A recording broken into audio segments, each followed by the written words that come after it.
there, I'm Rona. I work at the Hidden Gardens, and today we're going to do a little growing project that you can do at home with family and kids, and anyone can do it. So with ingredients that you might have in your cupboard already. So there's plenty to see in the garden at the moment. I'll talk about that at the end. But first of all, it's sprouts and microgreens. So first of all, we'll start with mung beans, which are the classic Chinese bean sprout. Yeah, you can buy these locally to the gardens. There are a lot of Asian shops around here that sell beans and seeds and all sorts. They're very, very easy. You don't need any equipment, you just need a jar. And this is the way you would start any sprout. The three things I'm sprouting today are mung beans, green lentils and fenugreek. So I'll tell you about them each as I do them. These are the mung beans. So you would start with a couple of spoonfuls, not many actually because they do swell up. You would soak them overnight in water, and this is the only time they'll lie in water, is just for that first night. After that it's quite important that they're not lying in water. So soak these overnight. Next day, shred them and get them back in the jar again. So that's your bean sprouts ready to go. Now you're going to rinse these. I keep mine at home by the sink in the kitchen. So anytime you're at the sink you can give them a little rinse. The main thing is make sure you get every little drip of water out. I tend to do that at home but a sieve is very useful for if you're going to lose a lot of seeds down the sink. So just making sure you get every last wee bit. The moisture that clings to them is enough to grow. So I have grown them at home just lying on their side on the countertop like that, even like that actually, and maybe just to have a damp kitchen. They didn't even dry out, rinsing them once or twice a day on the way past.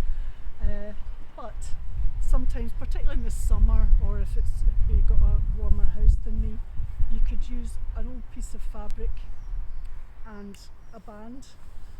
That lets the seeds still breathe because it's porous, but it will keep the moisture in. And when you're rinsing them every day, you would get the water in, put your little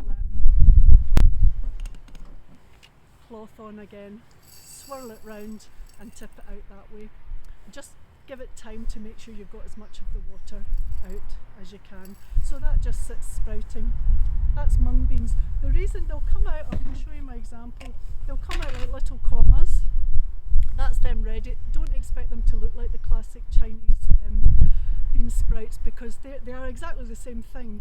It's a cosmetic difference really, but they're grown in the dark and they're grown under pressure with a weight on them, which just shows you the power of the seeds. That the reason they're thick is because they're pushing up a weight. So you'll get little curly commas instead of the straight thick ones. They taste exactly the same and can be used in exactly the same way. Next, I think it's my favourite actually, is fenugreek, which it's a curry spice, and some of you might be familiar with it. It's this little yellow seed, aromatic, and can be ground up for curry powders. But this has got several uses. I said we were doing sprouts and microgreens. Microgreens are just a term for if you've ever grown mustard and cress on a paper towel, you've grown microgreens. But fenugreek is very good for, you can grow it as a plant which is edible. It tastes of fresh green peas.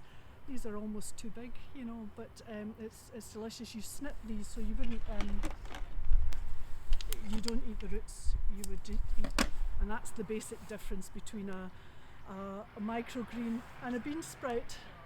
A bean sprout, you're going to eat the whole seed with the root and anything, and there shouldn't really be any green appearing yet because you're eating it so early in the growth. 1,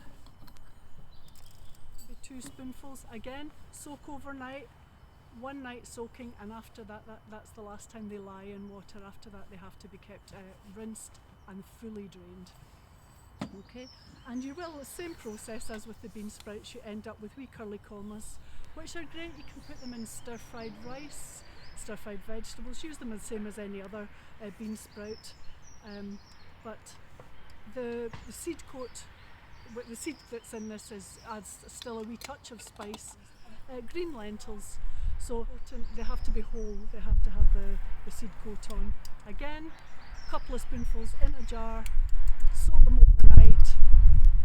That's the last time they stand in water. Drain them, and again, I keep mine in my kitchen. I didn't even use a covering because I've got a steamy kitchen, I think, so they didn't really dry out much, and I rinsed them whenever I was passing. I went through my fingers like that to drain. You can use a sieve if that's more helpful with some tasty wee thing like this. These are delicious as well. I've mixed them with the fenugreek ones in a vegetable stir fry. It was lovely. So the time it takes, they're all slightly different, but I think 3 days, 4 days, depends again on how warm your house is, but they're very quick. Don't oversprout them. If they smell unpleasant or if they've started to change colour or have any dark spots on them, don't eat them. Put them in your compost heap and start again. Always work with really clean jars, clean hands, and fresh water straight out the tap. There are seeds that you could be planting for your garden or for growing at home at this time of year. It's February at the moment. Most seeds tend to be March, April and onwards, but there are things that actually prefer a longer growing season, particularly things like chili peppers or peppers. So we have some here that we've brought on. We have a propagator in the greenhouse, so that gives a wee bit of bottom heat and good all round light, which just shows you probably need a nice warm windowsill maybe, and in good light. That's the main thing. So the chili peppers, they will be potted on individually into a richer potting mix and grown on for the greenhouse.